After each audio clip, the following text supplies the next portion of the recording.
First satellite వచ్చేసి 2013లో launch చేయడం జరిగింది. మళ్ళీ ఇప్పుడు సెకండ్ శాటిలైట్ వచ్చేసి 2025. సో ప్రైమరీ ఆబ్జెక్టివ్ ఏంటి? Designed for biological and medical research in the space. అదేవిధంగా effect of microgravity and radiation on the living organisms. So ఇక్కడ ఏంటి అంటే వీళ్ళు ఎలుకలు అండ్ ఫ్లైస్ని తీసుకెళ్తున్నారు కదా. సో ఈ లివింగ్ ఆర్గానిజమ్స్ పైన micro gravity and radiation effect ఏ విధంగా ఉందో వీళ్ళు చెక్ చేయడం చూస్తాం. So next Bion M number 2. ఉపగ్రహం అనేది అంతరిక్షంలో జీవ మరియు వైద్య పరిశోధనల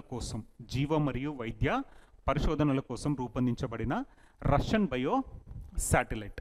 ప్రత్యేకంగా జీవులపై సూక్ష్మ గురుత్వాకర్షణ మరియు రేడియేషన్ ప్రభావాలపై దృష్టి సారిస్తుంది. సో వేటిపైన దృష్టి సారిస్తుంది? ఇక్కడ సూక్ష్మ గురుత్వాకర్షణ మరియు రేడియేషన్ ప్రభావాలపైన దృష్టి సారిస్తుంది. సింపుల్గా మనకి ఏంటి అంటే బయోన్ ఎం నెంబర్ 2 ఉపగ్రహం అనేది అంతరిక్షంలో జీవ మరియు వైద్య పరిశోధనల కోసం రష్యా రూపొందించబడిన ఉపగ్రహం. సో ఇదే బయో శాటిలైట్. ప్రత్యేకంగా జీవులపై సూక్ష్మ గురుత్వాకర్షణ మరియు రేడియేషన్ ప్రభావాలపై దృష్టి సారిస్తుంది. బయో శాటిలైట్ అంటే గుర్తుకు రావాల్సింది ఏంటి? రష్యా.